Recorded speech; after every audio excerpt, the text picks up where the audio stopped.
Our theme today is chaos. My first question is, do you prefer to work in a chaotic environment or a calm, peaceful environment? Okay, I'll give this to Mr. Mark Stelner. Thank you, Ms. Tabletop Mix Master. Right in the middle of writing Martin's review. So chaotic versus a more calm and soothing. I feel like there's got to be a happy middle ground in there.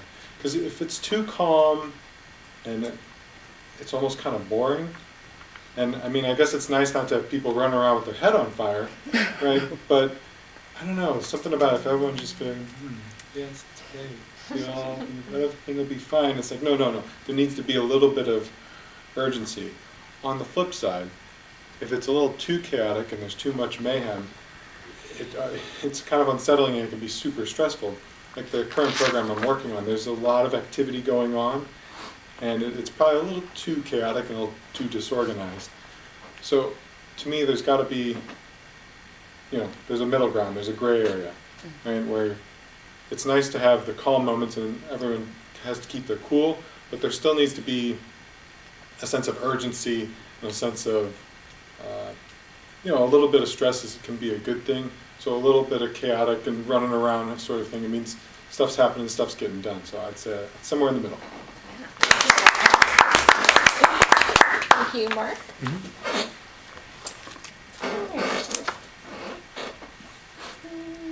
Organized chaos is a term used to describe an area, room, etc. that looks extremely messy but is actually organized. Is there any aspect of your life you can relate to organized chaos? Wayne. Ooh. Awesome. Thank you. No, I kicked 2 people on the way on accident. I would say for myself that my whole life is organized chaos. At times I feel that I am very organized, and I start off very organized and have everything where I want it. But then as soon as something occurs, I don't know what it is, but as soon as it gets busy, then all of a sudden, all of my organization becomes very disorganized. I was trying to use that. okay.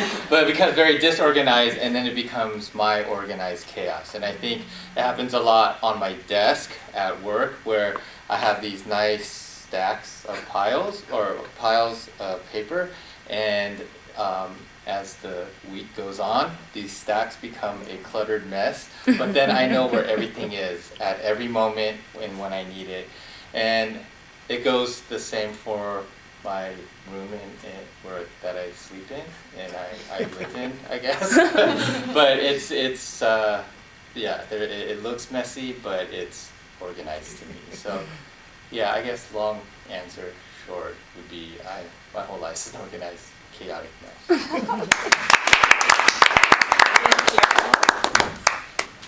Some people can bring chaotic energy, both in a good way and a bad way.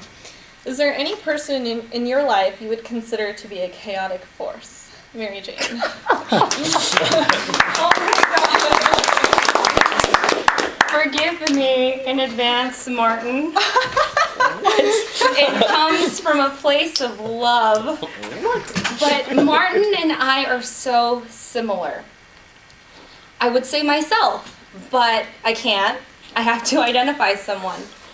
Martin and I do Toastmasters together. We also are volleyball partners in our doubles league on the beach. We also have connections in our personal life. My roommate is his high school friend. I'm here at work, and we get everything organized for all that we need to do with our volleyball schedule, everything we need to do for our Toastmasters schedule. I go home, he's there, hanging a picture frame, and I'm like, I just got out of the shower, and it's like, hey Martin, long time no see. We've got a doubles game in like 24 hours. Oh, hey Martin, see you in an hour for the Toastmasters meeting. And I'm very organized, and you are so organized and very detailed. But sometimes I think because our personalities can be so similar, we just create chaos in each other's lives. And it comes from a place of love, and I think that definitely we get along really well, but you have to admit, there are times where it's a little overwhelming, right? No? Yes. Okay. Feelings mutual, so the mayhem, I believe, we share. Thank you. Oh, wow, I didn't mean to bring up any issues between you two. You guys want to talk about it? We need the conference room after this. Yeah. Mark, would you like to rebuttal? All right, moving along. Let's see. Yeah, I think we still have time for a couple more questions. I would like to open this question up to any of our guests. If you would like to get up here and answer, do you like to make plans or act spontaneously? Anyone? Mohammed? Yeah.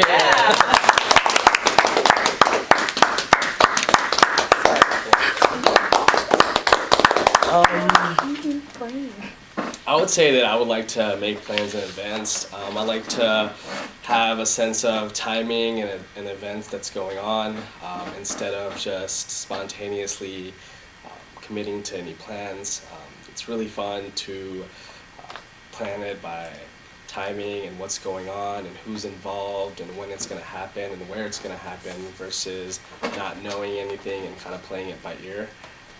It's great to meet up with friends, ask everybody what they think, and get everyone's opinion, and know exactly what you want to do, when you want to do it. Spontaneous can be fun also, depending on the situation or the timing.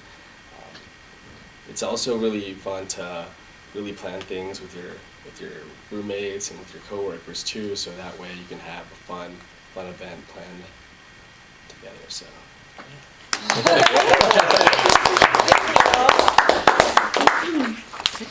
Thank you. Let's see. A lot of chaos can come from miscommunication or misunderstandings. Describe a time when you were on a completely different page than someone else. I'll do Doug.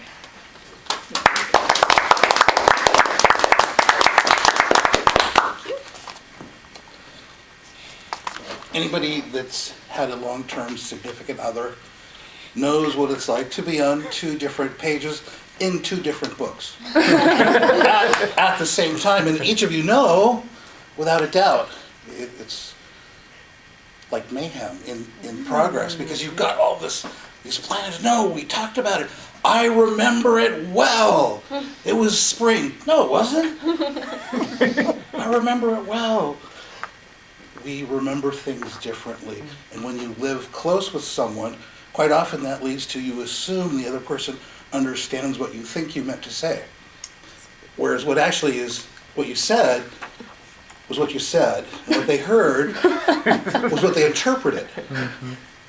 Not the same thing. You know, when A equals B, they're the same, they got the same value. But in linguistics, in the meaning of things, there's a lot more chaos. We have to learn to ask the question, what is it that you thought I said? Or what did you hear? Because learning to communicate at a better level means getting past the assumptions, because assumptions bring nothing but mayhem. Madam Tabletop All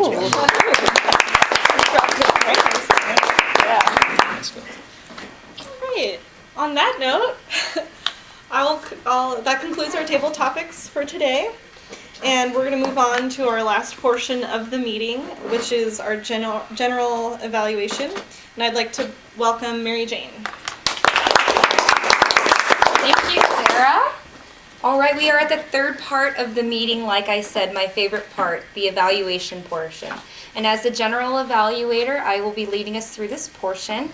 And one thing I want to highlight is this is feedback from one individual. So it's definitely take it with a grain of salt, but also if you want other kinds of feedback, you can get that from anyone else in the room. Although Mark is a wonderful evaluator, so I'm sure he's going to accurately evaluate Martin. We will start with our prepared speech evaluations. And to evaluate Martin Kowecki's speech, please help me welcome Mark Stelner. And before that, Let's sit you back down. May I have the timing parameters, Michelle, please, for the speech evaluation? For speech evaluations, each speaker will have 2 to 3 minutes to give their evaluation. I will show green at 2 minutes, yellow at 2.5 minutes, and red at 3 minutes with 30 seconds to qualify. Perfect. Thank you. Please help me re-welcome Mark. Thank you, Mary Jane. Feel so welcome. Yeah. All right, Martin. Great